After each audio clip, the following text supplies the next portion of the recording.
Welcome to the Focus English Academy, Standard 10th, Subject Science, Chapter number 14, Resources of Energy.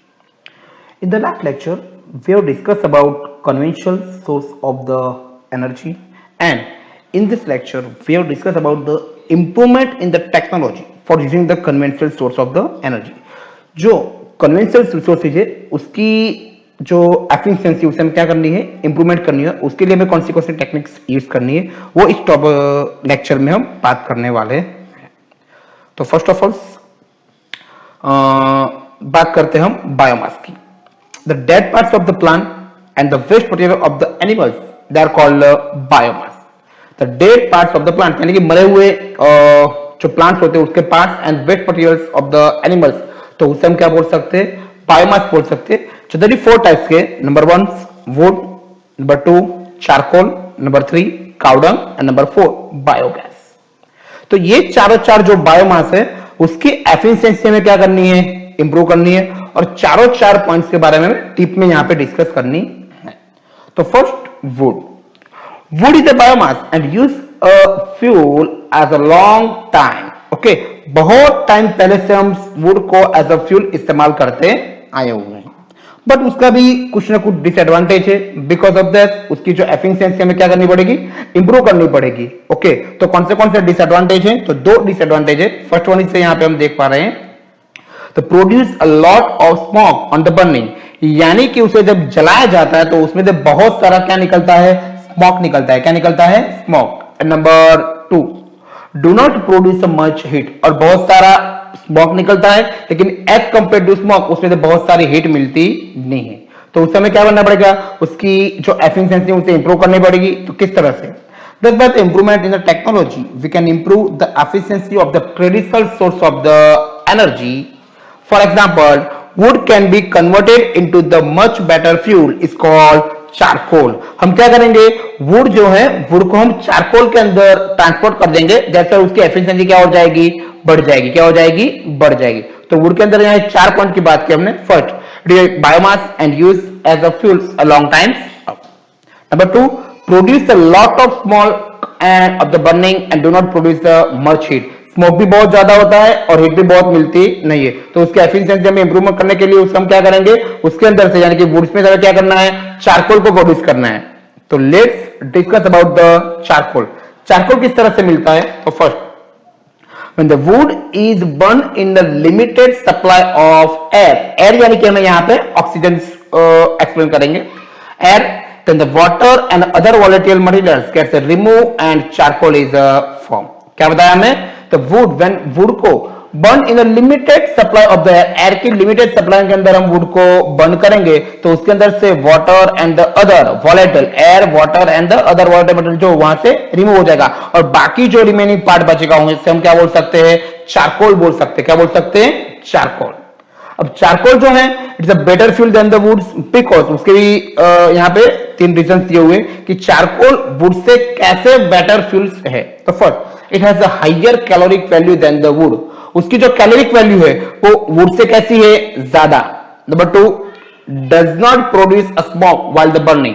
जबकि हम देख पा रहे हैं वुड को जब हम बर्न करते तो बहुत ज्यादा स्मोक यानी कि धुआं वहां पे प्रोड्यूस होता है. तो यहाँ पे जब चारकोल को हम बर्न करने तो एज कंपेयर टू वुड्स यहाँ पे भी धुआं तो प्रोड्यूस होता है लेकिन एज कंपेयर टू वुड की कंपेरिजन में वो धुआं कैसा होता है, कम होता है. Number 3, it is a compact fuel, easy to handle and convenient to use. इसीलिए हम उसे हैंडल कर सकते हैं और इजीली यूज भी कर सकते हैं. That's why charcoal is the better fuel than the wood. Charcoal wood से कैसा है, बेटर है. कैसा है, बेटर. तो ये बात हुई चारकोल की. फर्स्ट वन इज किस तरह से बनता है, तो when would is burn in the limited supply of the air then water and the other water materials gets removed and the charcoal is formed. The charcoal is a better fuel than the wood because it has a higher caloric value than the wood, does not produce a smoke while the burning, and third it is a compact fuel, easy to handle and convenient to use. तो ये बात हुई charcoal की. First topic था would, number 2 था charcoal and number 3 cow dung. तो cow dung basically cities यानी कि बड़े शहरों में यूज नहीं होता. जनरली छोटे छोटे गांव होते टाउन होते हैं उसके अंदर यूज होता है। तो first it is a biomass but it is not a good to burn cow dung directly as a fuel. Exactly वो बायोमास तो है लेकिन हम उसे directly as a fuel use कर सकते नहीं है because one is produce lots of smoke, उसके अंदर से बहुत सारा स्मोक प्रोड्यूस होगा। Number two, cow dung does not burn completely, produce a lots of ash as a residues, okay, as a residues a बहुत सारा ash उसके अंदर produce. Number three, low caloric value.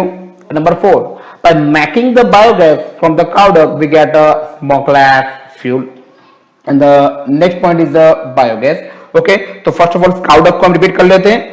It's a biomass, exactly वो biomass है but it is not good to burn a cow dung directly as a fuel, उसे हम as a fuel directly use कर सकते नहीं है। व्हाई? तो उसके यहाँ पे हमें 3 पॉइंट दिए हुए। First, produce lots of smoke, बहुत सारा स्मोक उसके अंदर से प्रोड्यूस होता है, that's why we can not use directly. Number two, cow dung is does not burn completely, वो कंप्लीटली बर्न नहीं होता है, produce lots of ash as a reduce.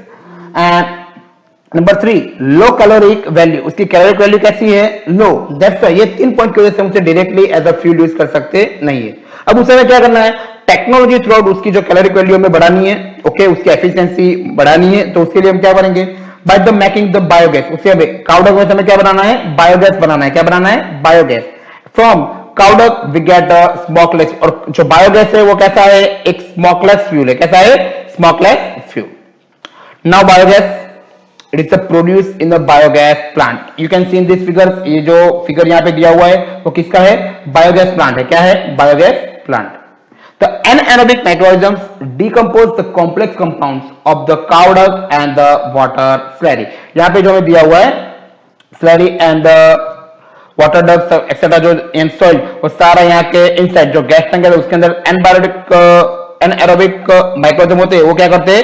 Decompose करते हैं। क्या करते हैं? Decompose the complex compounds and the cow dung plus water slurry. It takes a few days for the decomposition process and the generate gases like methane, carbon dioxide, hydrogen and hydrogen sulfide, okay बहुत सारे gas, यहाँ पे जो gas tank है उसके अंदर क्या होगा? डिकम्पोजिशन होगा। और कौन से gas? Decomposition process and generates the gas like methane, carbon dioxide, hydrogen and hydrogen sulphide. Biogas is store in the gas tank, यहाँ पे क्या होगा? बायो टैंक जो गैस क्रिएट हो रहा है यहाँ पे स्टोर होगा।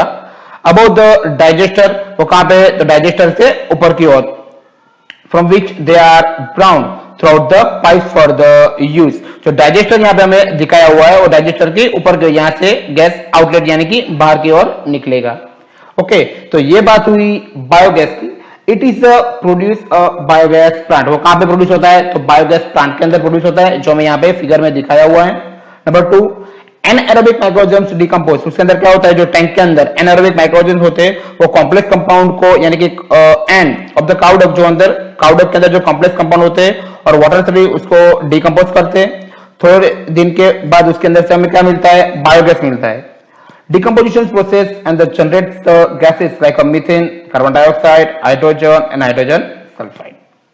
Biogas is store in the gas tank, वो कहां पे स्टोर होता है? गैस टैंक के अंदर वो स्टोर होता है।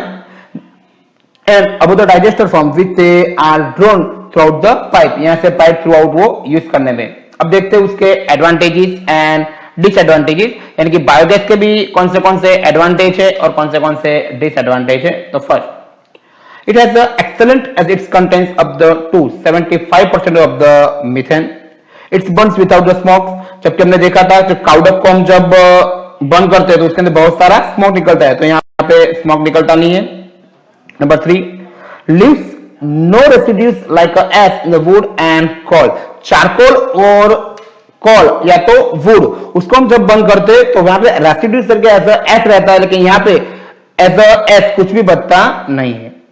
Heating capacity is very high, उसकी जो हीटिंग कैपेसिटी है वो वुड और चारकोल से बहुत ज्यादा है।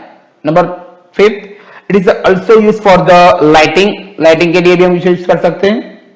Slurry left behind the use as the excellent manure which is nitrogen and sulphur, यानी कि उससे बायोगैस का जो हम यूज करते हैं आफ्टर जो रिमेनिंग पार्ट जो रहता है यानी कि जो सब्सटेंस, उससे हम एज अ मैन्यूर भी यूज कर सकते हैं, बिकॉज उसके अंदर बहुत सारा नाइट्रोजन एंड फॉस्फोरस भी रहता है। Safe and efficient method of the waste disposable, उससे क्या होगा, जो हमारा वेस्ट है वो भी डिस्पोजेबल हो जाएगा। तो स्टूडेंट्स यहां पे हमने बात की बायोगैस के एडवांटेजेस। तो फर्स्ट ऑफ ऑल हमने देखे it has excellent fuels, it's contents of the 75% of methane, it's burns without the smoke, उसके अंदर स्मोक का प्रोड्यूस नहीं होता है। Number 3 leaves no residues like ash नहीं बनता है।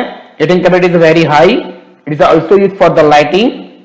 स्लरी डेप यानी कि जो बाकी का जो रिमेनिंग पार्ट है वो एज अ मैन्यूर यूज होता है।